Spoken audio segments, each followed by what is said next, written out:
असलामुअलैकुम सारा एक नवी वीडियो ते अज मेरा टॉपिक आ 135 ट्रैक्टर।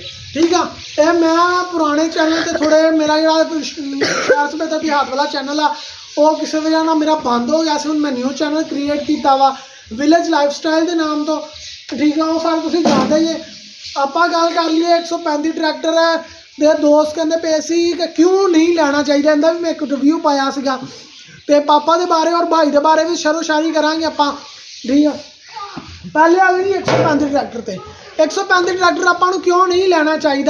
ठीक है, 135 क्यों नहीं लेना चाहिए। 135 तकरीबन मैं तुहानूं दस देवां कि इहदी जिहड़ी जाए पैदाइश आ जां जदों बनिया सी कह लो वो सी 1998 1999 का मॉडल जावां कि क्यों नहीं लेना चाहिए। इहदे ते मेरा कितना खर्चा आ गया इनू तैयार करवाउण ते 135 ट्रैक्टर में। ये 1998 1999 मॉडल च बंद होए थे। मैं अगर राइट होवां तो 1998 के आना बंद हो गए सी।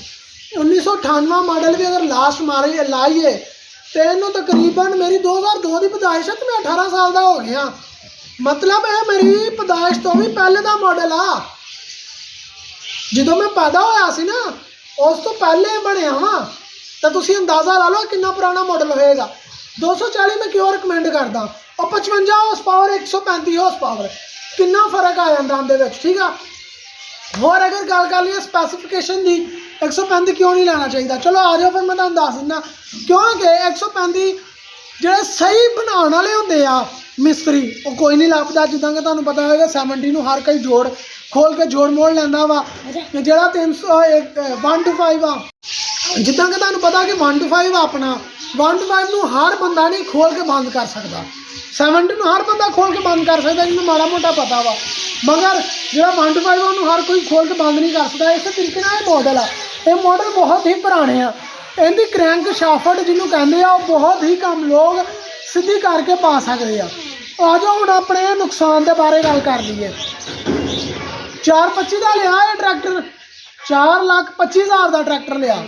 लेंदे सारी लाया 37,000 रुपया रेडिएटर बाकी माड़ा मोटा काम 37,000 लग गया जमा कर लो। बाद उनके ते लगाया फिर इनका इंजन करवाया। इंजन तो लगा तकरीबन 1.5 लाख रुपए के करीब पैसे नाल होर भी काम दे वावा निकले सीगे जिदा कि स्टेयरिंग वगैरह का। ठीक है, आ चीज़ा एल्बो परली साइड दियाँ पवाइयां सी।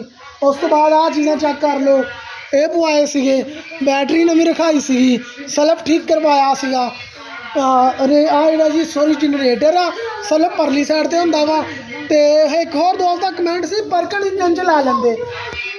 हाँ चेक करवाया यार परकन इंजन है कि नहीं। भाई जिन्हों पढ़ना आंदा उन्होंने पता चल जाएगा परकन इंजन है। ठीक है जी, AD 3152 आ। ठीक है, इंजन तुहानूं पता चल गया। तो क्रैंक शाफ्ट इनके टूअल तो चलदे इनकी क्रैंक शाफ्ट टुट गई। 1.5 लाख पहले लगा क्रैंक शाफ्ट टुटी टापा पाट गया। फिर इन्हें लगा 3 लाख रुपया। आ टापे का कलर आ कलर तो चेक कर लो कि होर आ। ठीक है, इन्हें तो लग गया 3 लाख रुपया। 3 लाख रुपये तो बाद 1 लाख रुपये के इन्हें टायर पवाए। टायर क्योंकि खत्म हो चुके थे, बहुत ही नाजुक हालात च सीगा। टायर खत्म हो गए सी। उस तो बाद माड़ा मोटा खर्चा तुहानूं गुजार रहा मोटा मोटा। उस तो बाद पूरी इनकी ग्रिल लगवाई लाइटां पवाइया। बेचारे की अख पुट गई आ मेरे को टुटी सी। आ जाओ पिछली साल बाद उन्हें पवाइया 1 लाख रुपये के टायर आए 18,000 रुपये दी टूपां आई आंदियां। बाद उन्हें करवाया बई हंडरा लगता काम आ जी इनू कहते हंडरा। ठीक है, हंडरा लगता काम करवाया। हंडरा लगते तकरीबन सानू पै गया 12 लाख रुपए दे विच। ये ट्रैक्टर 4 लाख का लिया, 3 लाख लाया, 1.5 लाख लाया, 37,000 लाया, 1 लाख रुपया लाया, 18,000 रुपया लाया, 75,000 रुपया लाया। इस तरीके पैसे लगे आ। मैं अपनी जड़ी उन्हें ते लिखिया वा डायरी बुक ते वो भी तुहानूं किसी दिन चेक करवा दांगा। होर होंदे आ जाओ जी। इस चैनल से पता नहीं दूसरे चैनल से मैं वीडियो पाई सी पंप के काम की। इनके पंप का काम करवाया सीगा मुकम्मल वो भी तुहानूं वीडियो ऐड की सी तुहाडे नाल। बाद चो ये एक होर मसला ये गर्म हो जाता। 240 जोड़े 135 लभदे फिरदे सीगे उन्होंने 240 लिया सी। कल वो भाइयों ने मेरे को आना ट्रैक्टर लैके, तो उन्होंने भी आप रिव्यू कर लेंगे। 135 का मैं तुम्हें रिव्यू दे दिता क्योंकि मैं खुद भी ज़्यादातर चलाना वा। तो हुण इन्ने 12 लाख पैसे लगन तो बाद मैं तुहानूं साउंड चैक करवाना वा। तो सारे जने साउंड चैक करके दसो कैसा लगा। तो पापा ली भी शेरो शायरी करांगे, आ जाओ साउंड चैक करवा दिन्ने आ। बिस्मिल्लाहिर्रहमानिर्रहीम पढ़ के मारते हैं सलफ। या अल्लाह मेरे ट्रैक्टर में कुछ ना हो, क्योंकि मेरी वजह मेरे एक बार मेरे को खराब हो गया, मेरे तो बहना भी बैन कर दिता। तो मैं माफ़ी मंगदा तेरे तो भी। तो सही तरीके से स्टार्ट हो गए। बिस्मिल्लाहिर्रहमानिर्रहीम।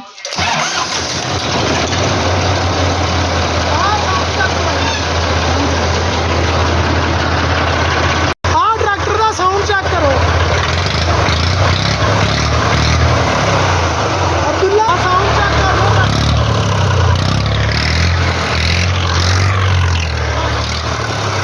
बंद कर दो। ट्रैक्टर का मुकम्मल रिव्यू। तो जिस किसी को कोई मसला हो मैनू नीचे DM कर दे, कमेंट कर दो, तो मैं तुहाडे सवाल का जवाब दे दाँगा। तो होर कोई मसला हो भी तुसीं पुछ सकते जे, या कोई फसलों के बारे, फसलों पर भी जाके कल वीडियो बनावांगे, कितना खर्चा हो गया, कितनी बचत आई, इन्हां दे बारे भी वीडियो बनेगी। तो सारे जने इस वीडियो लाइक कर दियो, कमेंट कर दियो। तुहानूं मैं मुकम्मल डिटेल देती। हाँ 135 से जाने वाले 240 लैने ज़्यादा बेहतर रह जाएगा। ओके हो गया।